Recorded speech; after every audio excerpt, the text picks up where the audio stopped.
சம்பவம். இன்னைக்கு நான் உங்களுக்கு ஒரு ரியல் கோஸ்ட் ஸ்டோரியை கொண்டு வந்திருக்கேன். இந்த கோஸ்ட் ஸ்டோரியில் சொன்னவ பேர் சிவா.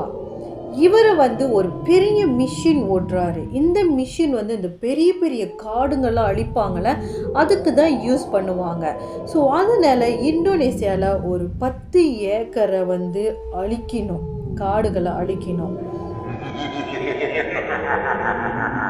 ஸோ அதனால் இவங்களுக்கு இந்த கான்ட்ராக்ட் கிடச்சிருக்கிறதுனால இவங்கள அங்கே இந்தோனேசியாவுக்கு அனுப்புகிறாங்க. அப்போது என்ன நடக்குதுன்னா, இவங்க அந்த காட்டுக்கு அந்த மிஷினை கொண்டு போய் வேலை செய்ய ஆரம்பிச்சிருக்காங்க. அந்த டைமில் நிறைய டிஸ்டர்பன்ஸ் நடந்திருக்கு.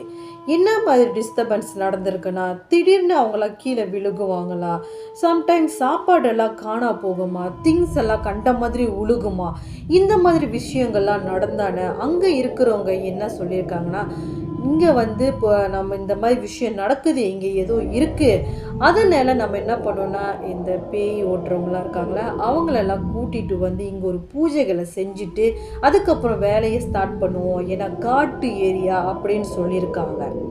அதுக்கப்புறமும் அதே மாதிரி அவங்க சொன்ன மாதிரி ஆளுங்களை கூட்டிகிட்டு எல்லா விஷயத்தையுமே பூஜையிலேருந்து எல்லாமே பண்ணி அதுக்கப்புறம் மறுநாள் இவங்க வேலையை ஸ்டார்ட் பண்ணியிருக்காங்க. அதுக்கப்புறம் அங்கே எந்த டிஸ்டர்பன்ஸும் இல்லை. அதுக்கப்புறம் என்ன ஆகுதுன்னா, இன்னொரு இடத்துக்குள்ளே போகும்போது இவங்க என்ன பண்ணணும்னா அந்த மிஷினை அங்கே போட்டுட்டு இவங்களும் அங்கேயே தங்குற மாதிரி தான் வரும். ஏன்னா அந்த மிஷினை எடுத்துகிட்டு திரும்பி வர முடியாது. ஒரு வாட்டி உள்ளே போட்டால் அந்த வேலை முடிகிற வரைக்கும் அந்த மிஷின் அங்கே தான் இருக்கணும் அப்படின்ட்டுன்னு இவங்கெல்லாம் என்ன பண்ணுவாங்களாம், அங்கேயே அந்த காட்டுக்குள்ளேயே ஒரு கேமாவை போட்டு தங்கியிருக்காங்க. மணி ஒரு 11 இருக்கும்.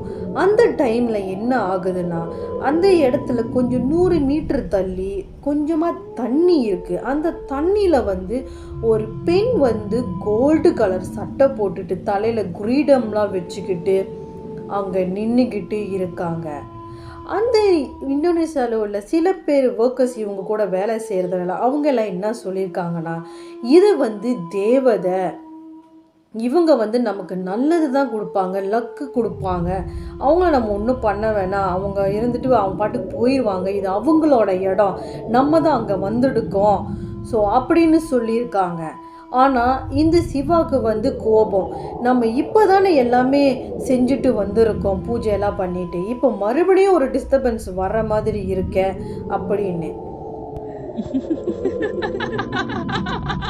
அப்போ அங்க வேலை செய்யறவங்க அந்த ஊர்ல இருக்கிறவங்க சிவா கிட்டே அவங்க ஃப்ரெண்ட்ஸ் கிட்டே கொஞ்சம் கதைகளை சொல்றாங்க, அந்த தேவதையோட கதைகளை சொல்றாங்க. சொன்னதுக்கு அதுக்கப்புறமா ஒரு 15 நிமிஷம் அந்த தேவதை அங்கேயே தான் நின்றுக்கிட்டு இருந்திருக்காங்க. இதே இடத்துல நீங்க இருந்திருந்தீங்கன்னா அது தேவதை நினைப்பீங்களா இல்லை பேயின்னு நினைப்பீங்களா? அதே தான் நம்ம சிவாவும் நினைச்சிருக்காரு. இதே மாதிரி நிறைய விஷயங்கள் நடந்திருக்கு. அதுவும் இவங்க 10 ஏக்கருக்கு மேலே சுத்தமாக க்ளீன் பண்ணி கொடுக்கணும். அதனால் ஒரு வருஷத்துக்கு மேலே அவங்க அங்கே தங்கி தான் ஆகணும். மலேசியாவுக்கு வந்துட்டு போக முடியாது, அப்பப்போ போவாங்க. அந்த மாதிரி தான் இருந்திருக்காங்க. அதுக்கப்புறம் சிவா இன்னொரு விஷயம் நடந்துருச்சு சொன்னார், அதையும் ஷேர் பண்ணார்.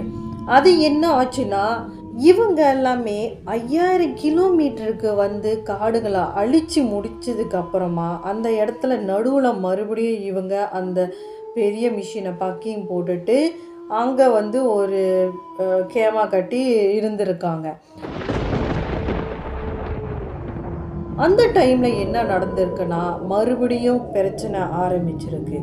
திடீர்னு யாரோ கல்லெல்லாம் விட்டு வீசிக்கிட்டு ஜாமாலாம் இது பண்ணிக்கிட்டு இந்த மாதிரி கொஞ்சம் டிஸ்டர்பன்ஸ் எல்லாம் அவங்களுக்கு இருந்திருக்கு. நார்மலாக இந்தோனேசியாவில் இருக்கிறவங்க அவங்க பாசு பேரில் ஏதோ ஒரு பலகாரம் செஞ்சு சாப்பிடுவாங்க. அது அவங்களுக்குலாம் ரொம்ப இஷ்டமாக சாப்பிடுவாங்க. ஸோ காட்டு நடுவில் இருக்கிறதுனால இவங்க அந்த பாசு பேரில் எடுத்துகிட்டு வச்சுருந்துருக்காங்க, சமைச்சு சாப்பிடணும் அப்படின்ட்டுன்னு. ஸோ எடுத்து வச்சுருந்தப்ப இவங்கெல்லாம் வேலை முடிச்சுட்டு பார்க்குறப்ப அந்த பாசு பேரெல்லாம் கொட்டி களைஞ்சி கடந்திருக்கு. ஸோ அதை பார்த்த உடனே அந்த இந்தோனேசியாக்காரங்க எல்லாத்துக்குமே தெரிஞ்சிச்சு அங்கே வந்து என்ன வந்திருக்கு அப்படின்னு. ஸோ இங்கே நம்ம ஊரில் மலேசியாவில் எல்லாம் என்ன சொல்லுவாங்கன்னா அதை வந்து தோயோல்னு சொல்லுவாங்க. அது பார்க்க எப்படி இருக்கும்னா சின்ன பிள்ளை பெம்பஸ் கட்டிட்டு நம்கின் கட்டிட்டு இருக்கிற மாதிரி தான் இருக்குமா. சின்ன பிள்ளையா ஆனால் பயந்து பயந்து வர்ற மாதிரி தான் இருக்குமா. அப்போது அங்கே உள்ளவங்களுக்கெல்லாம் தெரிஞ்சோன்னா இந்த மாதிரிலாம் விஷயங்கள் நடக்கும்ன்றனால ஆல்ரெடி இந்த பேய் பிடிக்கிறவங்க இவங்க நம்பர் எல்லாமே அவங்க எடுத்து வச்சுருக்காங்க. ஸோ கால் பண்ணியே கூப்பிட்டுட்டாங்க அவரை வந்து பிடிச்சிட்டு போக சொல்கிறதுக்கு. அதெல்லாம் அவங்க எப்படி பிடிச்சிட்டு போவாங்க தெரியுமா? பின்னாடி சொல்கிறேன், கரெக்டாக கதையை கேளுங்க. அப்புறம் அந்த பேய் பிடிச்சிட்டு போகிறவரும் வந்துட்டார். ஸோ வந்துட்டு அவர் வந்து நார்மலாக 12 மணிக்கு தான் அதை பிடிப்பாங்களாம். ஸோ அதை பிடிச்சிட்டு வேறு எங்கேயாவது கூட்டிகிட்டு போயிடுவாங்களாம். அதனால் 12 மணி வரைக்கும் வெயிட் பண்ணியிருக்காங்க. ஸோ அது வந்து 12 மணிக்கு வந்து பிடிக்கிறதுக்கு இவங்க எல்லாமே தயாராகிட்டாங்க.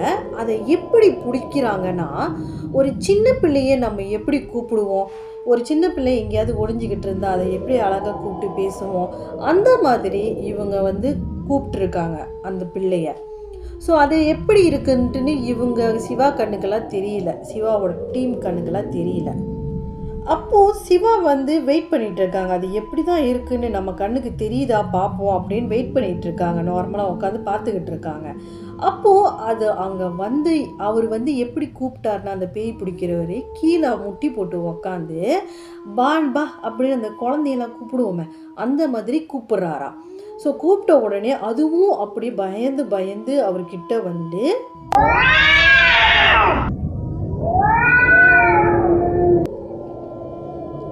முதுகு பின்னாடி தூக்குவாங்கள்ல பிள்ளைங்களை, உப்பு குட்டி தூக்குவாங்கள அந்த மாதிரி அதை தூக்கும் போது தான் சிவாவோட கண்ணுக்கு அவங்க டீமோட கண்ணுக்கும் அது தெரிஞ்சிருக்கு. ஸோ அந்த உருவம் பார்க்க எப்படி இருந்துச்சுன்னா, ஒரு சின்ன பையன் உடம்புல பவுடர்லாம் நிறையா போட்டுக்கிட்டு, ஈரத்தோட பவுட்ரு போட்டால் ஒரு மாதிரி பிசு பிசுன்னு தெரியுமே அந்த மாதிரி உடம்பு ஃபுல்லாக வெள்ளையாக போட்டுக்கிட்டு நமிக்கின் கட்டிக்கிட்டு அது இருந்திருக்கு. ஸோ அதை இவர் முதுகு பின்னாடி தூக்கிக்கிட்டு அப்படியே கூட்டிகிட்டு போயிருக்காங்க. இது வந்து நார்மலாக அந்த காடு அழிக்கிற விஷயம் டைமில் நிறைய விஷயங்கள் நடக்கும். ஆனால் இந்த விஷயத்திலலாம் பார்க்கும்போது நம்ம சிவாவுக்கும் அவங்க டீமுக்கும் பயங்கர பயமாச்சா. ஆனால் இந்தோனேசியாவிலேருந்து வேலை செய்கிறாங்களா அவங்களுக்கு வந்து இது நார்மல், அவங்க வந்து நிறைய அந்த மாதிரி பார்ப்பாங்க. ஆனால் இவங்களுக்கு வந்து இது ரொம்ப புதுசான விஷயமா இருந்திருக்கு. அன்னைக்கு தான் முத சிவா வந்து இந்த மாதிரி விஷயங்களை நிறைய பார்த்துருக்காரு. அதுக்கப்புறம் போக போக அவருக்கும் இந்த விஷயங்கள் எல்லாம் பழகி போயிருக்கு. இந்த மாதிரி ரியல் கோஸ்ட் ஸ்டோரி உங்களோட லைஃப்லையும் நடந்திருக்கா? அப்போ நீங்கள் என்கிட்ட ஷேர் பண்ணுங்கள்.